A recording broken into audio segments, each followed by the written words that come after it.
श्रीराम समर्थ. संत हे चालते बोलते देवच आहेत. व्यवहारात ज्याला चांगले वागता येत नाही त्याला नाही परमार्थ करता येणार.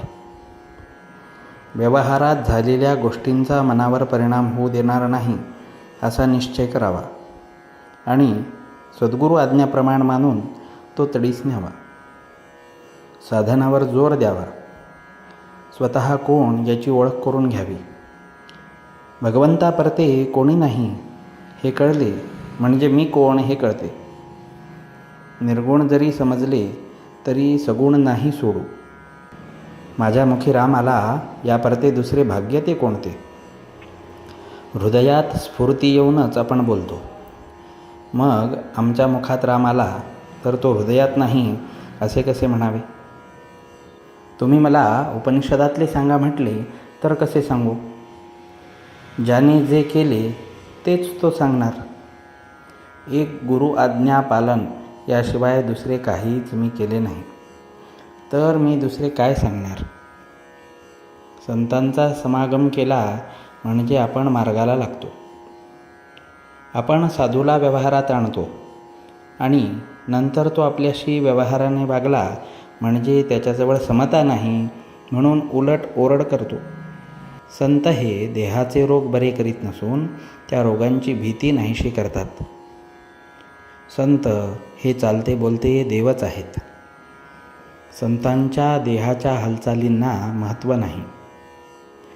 भगवंताचे नाम सिद्ध करून देणे हाच संतांचा जगावर सर्वात मोठा उपकार होय. हजारो लोक भगवंताच्या नामाला लावणे हेच खरे संतांचे कार्य होय.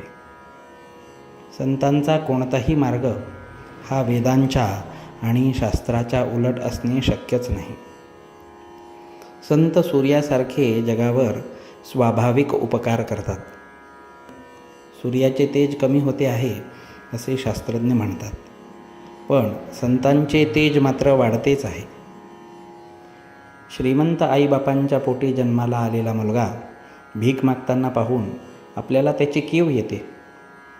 त्याप्रमाणे मनुष्य जन्माला येऊन आपण दुःख करतो हे पाहून संतांना वाईट वाटते. एकूण योनी इतक्या आहेत की त्यामध्ये मनुष्यजन्म येणे कठीण आहे. मनुष्यजन्म येऊन भगवंताची प्राप्ती झाली नाही तर जीवाचे फार नुकसान आहे. म्हणून अत्यंत चिकाटीने संतांचा समागम करावा. त्यांची कृपा प्राप्त करून घ्यावी. संतांनी जो मार्ग आखला त्यावर डोळे मिटून जावे. पडण्याची अडखळण्याची भीतीच नाही.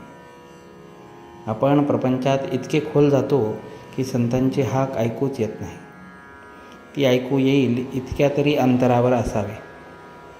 संत वचनावर विश्वास ठेवूया म्हणजे भगवत प्रेम लागेलच. ते लागल्यावर विषयप्रेम कमी होईल.